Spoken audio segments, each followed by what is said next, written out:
وزیراعظم محمد اسحاق ڈار صاحب، انتہائی قابل احترام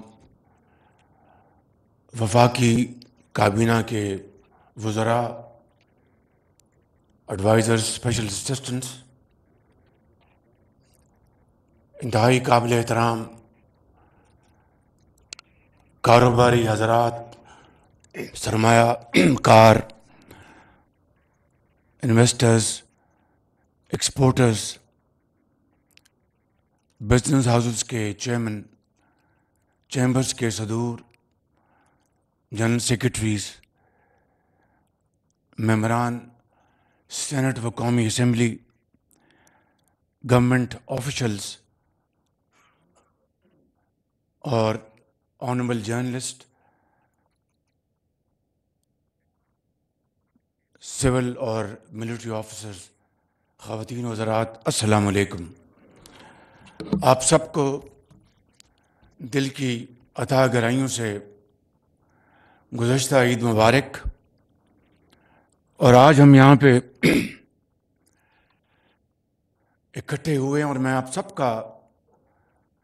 شکر گزار ہوں کہ عید کی چھٹیوں کے اگلے دن آپ یہاں پر پورے پاکستان کی نمائندگی کرتے ہوئے یہاں پر تشریف فرما ہیں۔ تو آج میں عید کے اس موقع کی مناسبت سے پاکستان کی معاشی ترقی، استحکام کے حوالے سے آپ کو ایک ادنیٰ سی خوشخبری سنانے آیا ہوں، اور اس طرح وہ اللہ تعالیٰ کے فضل و کرم سے وعدہ پورا ہوا جو مسلم لیگ کے قائد محمد نواز شریف صاحب نے اپنے منشور میں اس کا اعادہ کیا تھا کہ ہم اگر اللہ تعالیٰ نے ہمیں موقع دیا تو انشاءاللہ ہم معاشی میدان میں آہستہ آہستہ ترقی کی منازل طے کریں گے۔ میں بجلی کی قیمتوں کے حوالے سے بات کرنے سے پہلے کچھ آپ کو ماضی کے جھروکوں میں ماضی کے حوالے سے کچھ گزارشات کرنا چاہوں گا کہ ہم نے یہ پرخطر اور انتہائی دشوار گزار سفر کا مقابلہ کیسے کیا اور کن کن چیلنجز کا ہمیں سامنا کرنا پڑا جب ہم نے حکومت کی ذمہ داری سنبھالی۔ تو پاکستان کے سر پر ڈیفالٹ یعنی دیوالیہ کی دیوار یا دیوالیہ ہونے کی دیوار یا تلوار کہہ لیجئے، وہ لٹک رہی تھی، اور کاروباری حضرات بجا طور پر اور پوری قوم عمومی طور پر خوف زدہ تھی کہ حالات کس کروٹ بیٹھیں گے۔ عدم استحکام عروج پر تھا، اور یقین مانیے کہ آئی ایم ایف بات سننے کو تیار نہیں تھا، اور حالت زار یہ تھی کہ ایندھن اور بنیادی ضروریات کی امپورٹس کے لیے ایل سی کھولنے کے لیے بے پناہ مشکلات کا سامنا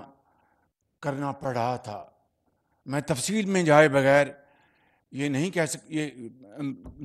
یہ کہوں گا کہ بعض اوقات مجھے خود پوری کوشش کے ساتھ ایل سی کھلوانے کے لیے ہمیں تگ و دو کرنی پڑتی تھی، تاکہ کہیں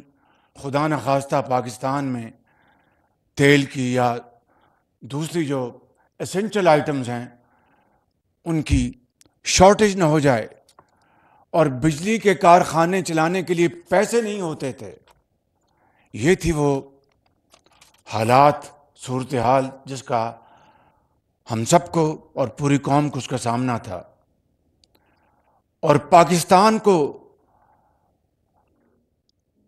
ڈیفالٹ کے کنارے پر لانے کے لیے اور پاکستان کو افراتفری کا شکار کرنے والے خوشی سے مرے جا رہے تھے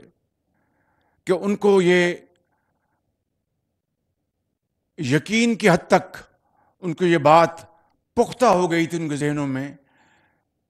کہ کچھ ہو جائے، اب پاکستان کو ڈیفالٹ سے نہیں بچایا جا سکتا۔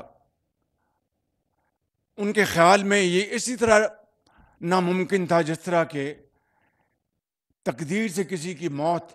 کا وقت آ جائے تو اس کو کوئی ٹال نہیں سکتا۔ اسی طریقے سے اس ٹولے کا یہ پختہ یقین تھا کہ پاکستان ڈیفالٹ ہوا کہ ہوا، اور اس میں یہ ٹولہ تمام حدیں پار کر گیا، اور یہ وہی ٹولہ ہے جس نے آئی ایم ایف سے کیے ہوئے اپنے معاہدے کو خود توڑا اور اسے معطل کر دیا گیا۔ پاکستان کو ڈیفالٹ سے بچانے کے لیے جو دن رات کوششیں ہو رہی تھیں، ان میں پہاڑ نما رکاوٹیں کھڑی کی گئیں۔ کون نہیں جانتا کہ وہ کون سے وزرائے خزانہ تھے جنہوں نے آئی ایم ایف کو خط لکھے تھے اور آئی ایم ایف کے پروگرام کو بحال کروانے میں انہوں نے ایک انتہائی گھنونا کردار ادا کیا، اور اس طرح اپنی سیاست کو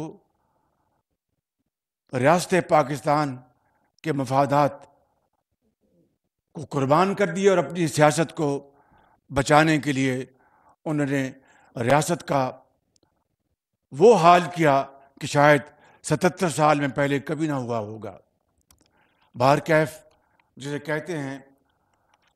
مدعی لاکھ برا چاہے تو کیا ہوتا ہے، وہی ہوتا ہے جو منظور خدا ہوتا ہے۔ میں سمجھتا ہوں کہ یہ وہ اللہ تعالیٰ کی کمال مہربانی ہے کہ پاکستان دیوالیے سے بچ گیا اور دن رات کی محنت اس مالک حقیقی نے قبول کر لی۔ ماضی کے گھٹاتوپ اندھیروں سے اب یہ معیشت اجالوں کی طرف آ چکی ہے، معیشت میں بنیادی استحکام آ چکا ہے، اور اس کے لیے میں پوری قوم، کاروباری برادری، پاکستان کے عوام اور خاص طور پر عام آدمی جن کی شبانہ روز دعاؤں، محنت، قربانی،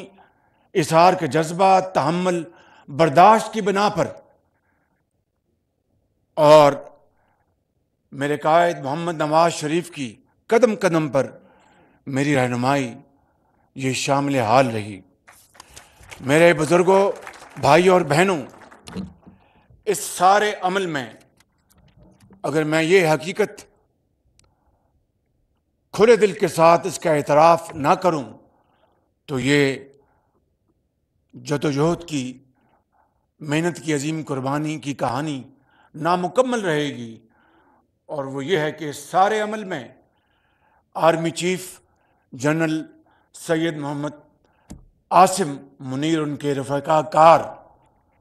کا مجھے میری ٹیم کو بھرپور تعاون حاصل رہا اور ان کا ایک کلیدی کردار رہا۔ میں سمجھتا ہوں کہ ملک و قوم کی ترقی اور خوشحالی کے حوالے سے نہ صرف ان کی کاوشیں بلکہ اس پوری ٹیم کی اور جو لوگ اس ہال میں موجود نہیں ان سب کی کاوشیں اللہ تعالیٰ کے ہاں منظور ہوئیں، اور آج ہم استحکام معیشت کے اس ایجنڈے پہ کھڑے ہیں جو سفر شاید پہلے سے بھی زیادہ چیلنجنگ ہو،